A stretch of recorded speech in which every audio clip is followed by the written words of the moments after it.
मैं हूं ज्योतिष गुरु पंडित भरत सिरमाली। स्वागत करता हूं आपका यूट्यूब लाइव ओके पर, यूट्यूब चैनल लाइव ओके पर। आज अपन बात करेंगे कि कहीं कन्या के विवाह में या बच्चों के विवाह में कहीं देरी तो नहीं हो रही है।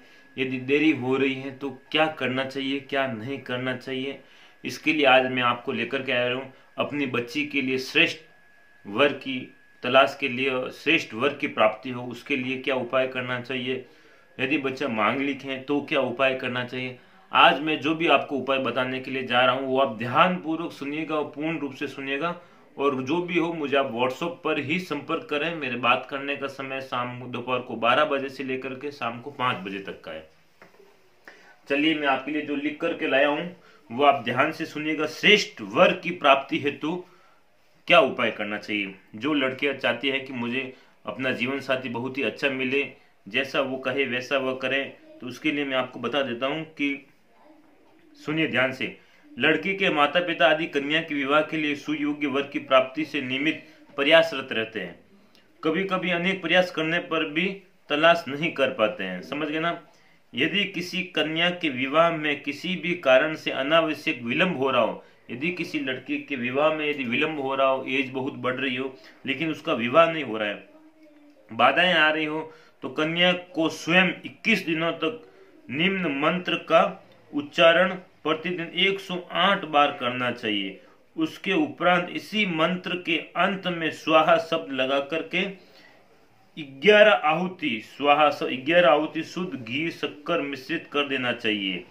दशांश हवन बोले तो दशांश हवन कहलाता 108 बार पाठ का 10वां हिस्सा बोले 10.8 बोले तो 11 आहुति भी प्रतिदिन देना चाहिए।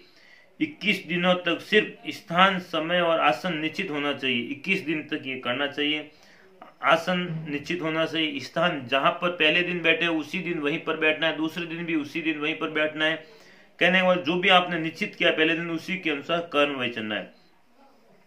और इसका अर्थ यह है कि यदि कोई कन्या प्रतिदिन प्रथम दिन काल में 9 बजे पाठ करती हैं तो 21 दिनों तक उनको प्रतिदिन 9 बजे ही पाठ करना चाहिए। वो अब मंत्र क्या है मैं आपको बता देता हूं। ओम एम रीम शिव गौरी भव रीम एम ओम, यह मंत्र है। मैं वापस बोल रहा हूं एक बार। ओम एम रीम शिव गौरी भव रीम एम ओम, इस मंत्र का है आपको आहुति देनी है और पाठ करना है। जो भी मैंने बताया है वो आप एक बार वापस सुन लीजिए। यदि किसी कन्या के विवाह में किसी भी कारण से अनावश्यक विलंब हो रहा है, बाधाएं आ रही हैं, तो कन्या के स्वयं को 21 दिनों तक निम्न मंत्र का उच्चारण 108 बार करना चाहिए। मंत्र कौन सा है? ओम एम रीम शिव गौरी भव रीम एम ओम, यह मंत्र है। इसके उपरांत स्वाहा शब्द लगाकर 108 बार उसका 21 दिनों तक 108 बार बोले एक बाला इस मंत्र का उच्चारण किया। उसके बाद 11 आहुति स्वाहा शब्द लगाकर 11 आहुति दे प्रतिदिन बोले दशांश हवन होता है। और जिस समय पहले दिन जो आप 9 बजे बैठते हो, जो आसन लेते हो, जिस दिशा में पूर्व दिशा में मुंह करके बैठना है और जहां पर भी आप बैठते हो उसी दिन से लगा करके 21 दिन तक उसी स्थान पर बैठना है, ध्यान रखना है। ठीक है ना। तो आपको निश्चित ही सर्वश्रेष्ठ वर की प्राप्ति होगी। आपकी जो विवाह बाधा आ रही है वो भी जल्द ही दूर होगी। फिर मैं आपको बता देता हूं कि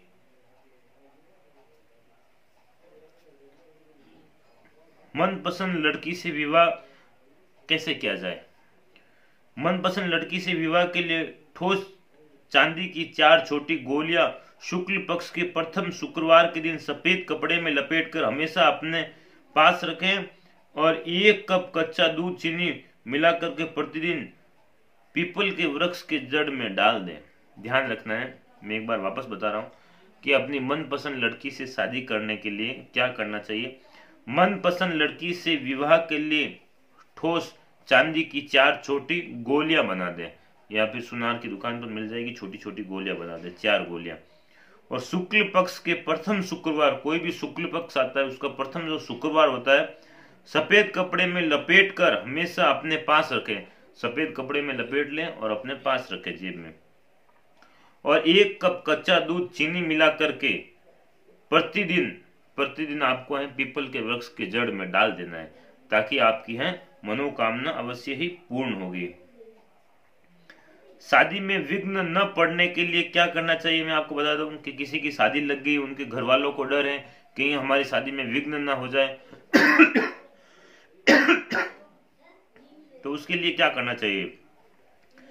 शादी में विवाह विघ्न न पड़ने देने के लिए आपको उपाय बताता हूँ। शादी वाले दिन एक दिन पहले एक ईंट के ऊपर कोयले से बाधाएं लिखकर क्या करना है, शादी वाले दिन के एक दिन पहले एक ईंट के ऊपर एक ईंट लें, ईंट के ऊपर कोयले से बाधाएं लिखकर ईंट को उल्टा करके किसी सुरक्षित स्थान पर रख दीजिए और शादी के बाद उस ईंट को उठा करके किसी पानी वाले स्थान पर डालकर ऊपर से कुछ खाने का सामान डाल दीजिए। शादी के समय कोई भी बाधाएं नहीं आएगी।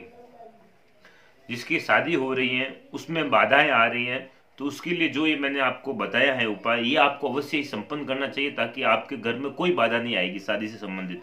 वापस एक बार मैं बोल रहा हूँ कि शादी वाले दिन एक दिन पहले एक ईंट के ऊपर एक ईंट लें और कोयले से, कोयला जो होता है कोयले से सारी बाधाएं उस ईंट के ऊपर आप लिख लें और उसको उल्टा करके किसी घर के अंदर किसी सुरक्षित स्थान पर रख दें, सुरक्षित स्थान पर रख दीजिए और शादी के बाद उस ईंट को उठा करके किसी पानी वाले स्थान पर डालकर ऊपर से खाने का सामान डाल दीजिए ताकि शादी के समय कोई भी बाधाएं नहीं आएगी। आज मैंने ये आपको जो भी उपाय बताए हैं ध्यानपूर्वक सुनिएगा, इसका पूर्ण रूप से पालन कीजिएगा। आपको जो है इसमें कोई भी बाधाएं नहीं आएगी और अपनी बच्ची के लिए श्रेष्ठ वर की प्राप्ति होगी। मनचाह लड़की से विवाह संपन्न हो सकता है और जो शादी होती है उस समय भी कोई भी बाधाएं नहीं आएगी। इसी के साथ कल मैं और आपके लिए वीडियो लेकर के हाजिर रहूंगा। नमस्कार, जय श्री कृष्ण, ओम नमः।